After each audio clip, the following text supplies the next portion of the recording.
Well, hello, Cindy. Happy birthday to you. Oh, well, thank you, April. Are you going to sing for me? No, they don't want to hear me sing, or you don't want to hear me sing. I end up cracking the laptop screen. Oh, come on. Make us listen to you. If I Oh I no! always turn you off. Oh no! Add some in for the show. Yeah, I'd right. love to do that for you, but and sing to you, but I don't want to embarrass you. I understand. I'm the same way. I don't sing either unless it's too much too many beers and too much fun. Oh, speaking of beer, I don't have one in hand today, in this Oh, hot day. why is that? Because you don't really drink beer, do you? I knew it. Not too much, but I'm gonna crack one open for you later for your birthday, even There you though. go. Wait till Yeah. dark time. Yes. All right. I might do the same. Same here. I'm not drinking right now either. It's the middle of the day and it's 92 degrees. But I do have. I was going to ask you if you've heard of. Do you guys have juicy IPAs? I want to try that because I've really been into the juicy hazy Okay. IPAs. Well, I know And we I know talked about Obscured by Clouds, and okay, I think you said that one. I think you mentioned that one before. Obscured yeah, by clouds. Obscured by Clouds, that Pink Floyd reference. Okay, we hmm talked about that with the Pink Floyd and the Beer Bellies. Okay, Another one would be Ghost Trails. okay, and that's a hazy IPA. Yes. All right. So I need to, like I said, I live in a little town, and we do have some culmination here at some of the little stores, which is great. I haven't been made it through Portland too much recently for obvious reasons, but when I get out that way, I will come up to your area, which is nice and safe, and get some juicy or some hazy IPAs, and you can get them to go there too, can't you? Yes. Yeah, Excellent. Let me know what you awesome. think. Yeah, for sure. Or maybe we can meet there and have a little Oh yeah, a work even meeting better. and talk about our mentorship program. Yes. Speaking Yeah, of that, you said you're supposed to go kayaking today.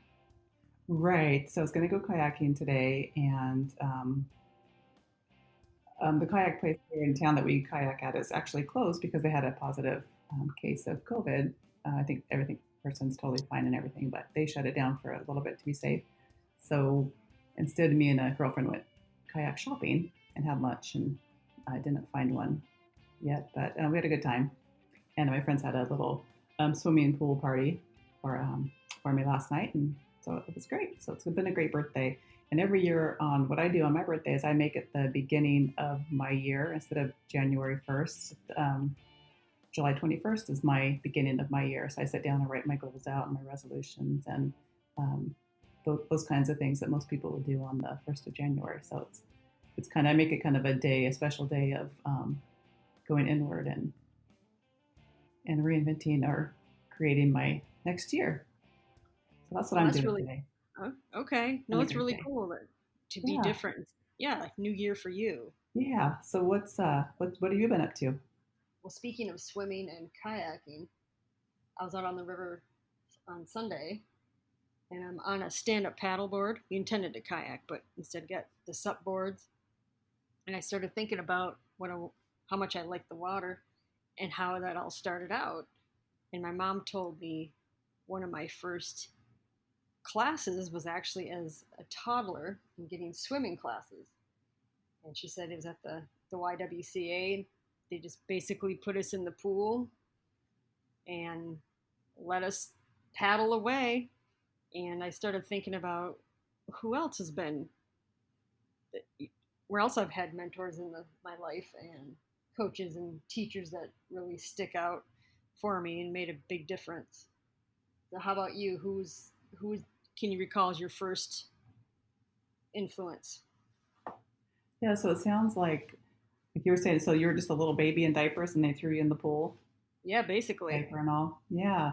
And so I think it sounds like mentorship for you started with trust because whoever that was, well, you probably trusted them and then you didn't, but then you did because you realized that they were mentoring you and teaching you and showing you lessons. Yeah, because I became quite the water baby after that, and I still am. Yeah, me too. We'll have to go do some water stuff. Yeah, so for me, I think as a child of my first mentor, probably my big sister, because I have a sister that's 4 years older than I am. So when we were young, that was quite a difference. And so She actually mentored me mostly in rock and roll. So I Oh, probably really? know more rock and roll stuff than I should. And she would drag us around and make us go see rock and roll movies and all this stuff. So I think that was my first mentor. My first mentorship would be in rock and roll. That's not a bad mentorship to have. Yeah, That's a pretty cool one. What was your first concert? my first concert was Eric Clapton. Wow, that's Yeah, that's all I Eric Clapton, and actually my mom took me, and it was right. I went to the dentist right before that, which is ironic that I'm in dentistry now. But yeah. I went to the dentist right before that, and then during the concert, my first concert, and people were screaming and yelling, and I was coming unnumb, and I was covering my ears because all the screaming, just I could just hear the drill in my ears, and so it was my first concert, but at the same time, it was kind of annoying because of all the screaming and just that feeling when for me, if I get numb when I come unnumb, I feel just kind of not there for a little bit, and so it's Uh kind of a huh. weird feeling. So I can always go back to that concert. And I always hear like a drill in my ear at the same time every time I think about my first concert. But I love Well, what Eric an Clapton. interesting uh, association there. Yeah, First, you had mentorship in rock and roll. Second, Clapton was your first concert, and you can associate it with dentistry, which yeah. you, yeah, It was like drilled into my coincidentally ear. ended up a career in dentistry. Yeah, it's almost like I didn't have a choice. Yeah. Well, I Who was started your first thinking mentor in about dentistry? what's that? What was your first mentor in dentistry or business or? I would say, well, prior to even going to college, I would say one of the best mentorship programs I was in was Girl Scouts. And I say that is because it taught leadership skills, uh, money management when we sold cookies, uh, how to communicate a little bit better. I know we were all really little, and you were, I was shy at least. Helped us get out of our shell and how to socialize. And so, thinking back, my Girl Scout leaders are mentors for me too. And then as far as dentistry, my first employer, no, I take that back. I had good assisting teachers in college. And one that sticks out is Julie Barra. She was always really sweet.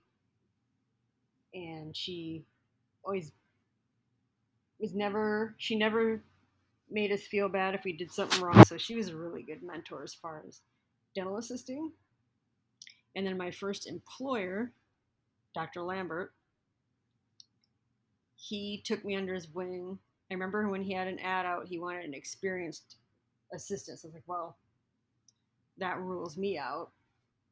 And then he happened to see something in me, I guess, as a newbie. He decided to take me under his wing, and he taught me quite a bit for 4 years. Uh, he had a lot of patience with me. Um, if I did something not up to snuff, he'd kindly correct me. He's always complimentary of everybody, his whole staff, and treated us really well. So this isn't the same office that locked you out, were they? No, Okay, no, so that was a big I know some turnabout. offices had attempted to do that, other than the one I was let go at, but not this one, no. This that sounds great. And so he really took his he knew you didn't have experience, but he knew that you were trainable and you wanted to learn and you had an open mind, and he invested in you with his mostly with his time and teaching you and showing you the ropes. He did. Nice. And he happened to be an instructor at the same school I had the dental assisting program. Oh, great. Yeah. So my first industry mentorship was kind of the same situation. Was working at a I started working in dentistry in the front office, and I had some medical billing skills and some employment law, background, but no dentistry at all. And so I started up front, and then the same with the dentist because he was just getting out of college himself and just kind of starting his own practice. And so he went through tons of coaching himself and mentoring, and he shared that with me and with the rest of the team. And so he mentored us along with training himself. So he didn't just go off and get training; he brought the whole team into it with him. and it turned out to be really successful. I mean, it was a really, I just thought that was brilliant. Like, what person would just bring the whole team with him and grow and involve everybody and, shut down the office and take days, days at a time to spend working on soft skills and personal development and all these things. And as me growing up, with business owners, I was like, wow, that's kind of, like, he's not very smart. And then over time, like, wow, he's really smart. I mean, that just seeing the way it grew and how everybody was totally invested in the practice. And so it was just a great mentorship, and it just taught me so many skills, besides dentistry, just, business and team leadership and stuff like that. So yeah, really great mentor. That's a really good sign of a forward thinking leader taking the whole team. I wish a lot of practices, all practices, see the value in that. Uh, Yeah, and did to you get do any it so fresh out of school, as a fresh starting himself, really to know that mm-hmm. then was pretty a pretty good deal. Yeah, and I think I know who you're talking about. I'm not that jerk. But No, you I'm got just me joking. there. Yeah. No, I've been very fortunate. Mm-hmm. And So it's fun. go ahead. Mm-hmm. Well, I was talking to my employer today, and I said to him, well, okay, so this is how this came about. He asked me out of the blue, if you were in dentistry, if I became a dentist, would I want to stay in general or on a specialty? I thought that was pretty random. I go, well, I'd go into, I'd become a periodontist. He goes, oh, you would? I said, yeah. I go, yeah, I find that it's my favorite aspect of dentistry. And he goes, you should go do it. It was totally random. I don't know where that came from, but He's trying to get rid of you too. pardon? I said he's trying to get rid of you too. Maybe yeah. Let's See, see, that's my the doors are gonna be insecurities. locked when I show What was that? up. The doors are gonna be locked tomorrow when I Yeah, show up.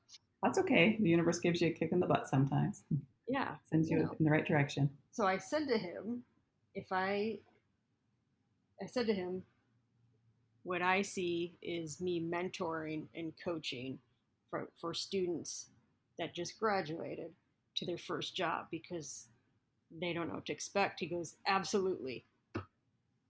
Because that's a area that is in dire need of help. Yes, because I see so many offices that they want to hire people that are just out of school and fresh and don't have a lot of experience because they think or they can get them at a lesser rate, but at what cost? Like, you're not thinking of the total and the total investment, what the return on your investment. And if you do that, if you hire somebody right out of school and you take the time and you invest in them and you want to be their mentor, that's great. But a lot of people just don't have that time or that desire or the patience, and so that's when you run into trouble. Or they make them disposable because they don't understand why they're not doing such a fantastic job, or why they don't just know everything. It's because they haven't been trained. You only learn what you're taught, or what you self teach, but you don't know what you haven't learned or sought out to learn. Right. And just like that post this weekend, it was pretty telling on how employers some admittedly didn't have the time or patience to train, so they'd have someone else do it. On the other end of the spectrum, they were very eager to teach and mentor new employees coming in.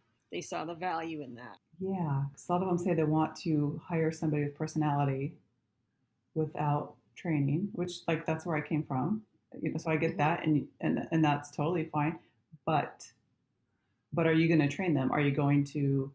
It's like getting a puppy and expecting them to, come and sit and stay and all that stuff without spending the time to actually train them to do that. Does that make sense? Right. And in my own business, you know, obviously I don't know how to brew. You wouldn't want me brewing the beer or sing, but I'm going to get you to sing. okay, one of these days, after maybe a couple beers. But we have these people that have gone to brewing school and ones that we train. Or not me personally, but as a company, we train them. And my husband goes, one of the things they have to be, though, is likable and willing to be coached. Yes, you like leave your ego, and like you were saying Right. in that post too, if somebody has a lot of experience or business experience, it doesn't mean that they're know it all and they're going to come in and change everything. Like if I temp into an office, I see a million things I can help them with. I see a million Mm-hmm. things every day. I could be like, hey, you could be doing this better, you could be doing that better, but they didn't hire me to come there as a coach. They hired me to do hygiene. I'm there to help them if they want my help, or I'll give it to them, but that I'm not just going to go in there and tell them how to do things and how to change things. And some offices, honestly, they're doing things that aren't perfect by the book or by how I was coached or consulted, but it's working for them, and that's okay too. I'm like, that is working for them. Why would you change? Why would you change that? They have a good thing going on, Mm-hmm. and it's working out. So it doesn't mean just because you have experience you're going to go in there and start bossing the doctor around and telling them how to do things. That's where the personality comes in, no matter what your experience. Well, Right. Yeah, that was an interesting post, and their first thought was they're going to be a know-it-all. So they must have had well, obviously had experiences where people like us, the old ladies, come in and tell them what to do. It's like, well, that's lumping everybody into one group. yeah, it could be somebody right out of high school that could do that too. We've all run into people like that, and um, yeah, so that's just kind of generalizing everybody Mm-hmm. into that group. And then in their defense, when I was younger, as an office manager, when I would hire people, I admit I was like, okay, well maybe I want somebody that's not. I don't want somebody smarter than me or more experienced than me, which was probably everybody because I was young and inexperienced. But and then as you mature and as you do and you want your business to do good, you're like, wait a minute, I want people that are really good and that know more than I do, and maybe I can learn from them. It doesn't. And just because you're managing people doesn't mean they can't be smarter than you. As you work together, and it's just different roles. And Like you said, leave ego at the door. exactly, exactly. Speaking of coaching from school to up, should we talk about our program? Yeah. So mentors, like April and I were just talking about how mentors were so important to us. If it wasn't for my mentors, my mentor in dentistry, I probably would have gone in for a couple of years and maybe found, you know, followed a snail, a squirrel somewhere else. But the fact that I was mentored and stuff, it shaped me actually, yeah, into going to hygiene school and furthering my career in dentistry, and how important mentors are. And so, do you want to tell them about the program, April? Sure. So we call it Root You On, bridging the gap between classroom to op. And our focus is primarily for students. They're fresh out of school and into your first practice. And in between there, I mean, you could get a job right away, but doesn't mean you couldn't take the program by any means. But what to expect, soft skill development, how to help uh, present treatment plans, how to interview, resume building, and how to navigate around personalities, and that falls under soft skill development. But helping you prepare for what it's like to be in dentistry. Of course, every doctor practices differently, but your soft skills, for example, will transfer to any practice you go to, and even outside the op. Right. Who knows? Maybe you want to start a podcast someday, or become Yes, a coach yourself, a mentor yourself, and hopefully you will. and be a know-it-all and tell So everybody what know to it all, do and how like to us, change. know it all and push it on Yes. everybody. I don't know what I say sometimes. So yeah, so that's pretty much it. Like I'm helping you guys bridge the gap from the classroom to the operatory, and even like being a big sister, being there, somebody you can ask questions to and help you feel good and secure and confident. Time at anything you want have questions about too along the way, and then we're not just going to ditch you too. We also we're there for you the whole time, and then we have other programs too. As you grow and for other dental professionals along the way, but we want to definitely want to help you new grads, and it's our way of giving back to you guys to mentor you and help you out and help you find that dream job and your next mentor along the way. So take it from your well-seasoned Well mentored. coach. We're well Yes. mentored. But no, we'd be happy to help you. That's what we drive to do. We love seeing the smile on people's faces when they finally get it, and what if they have a question and they get it answered. And at the same time, you guys are coaching us, mentoring us as well, learning from you. Right. So really, this is about us and what we can get Yes. from you, what we can learn from you. So go to rootyouon.com, and there's a form you can fill out on the website if you want more information, and we will contact you and give you more information on classes that are coming up. And we're also going to advertise those classes on Instagram and Facebook. And what's our Instagram? We could go to dental ailments podcast. So Instagram at Dental Ailments Podcast, and on the Facebook page Dental Ailments Podcast. And then Root You On is ROOTUON. Get it? Root You On. All right, Cindy, have a fab birthday. Yeah, thank you. I'll sing to you later. Thank you. I will do I'll sing that. off air. What's that? I'll sing off Okay. air. How's that? I'm unclicking the record, I promise. Go ahead and sing. All right. No. Happy birthday to you. That's as far as I That's go. pretty good. We'll get the rest out of you. All right. Now I'm going to go have a beer. All right. Okay. Have a good night, Cindy. Okay, peace out. Right.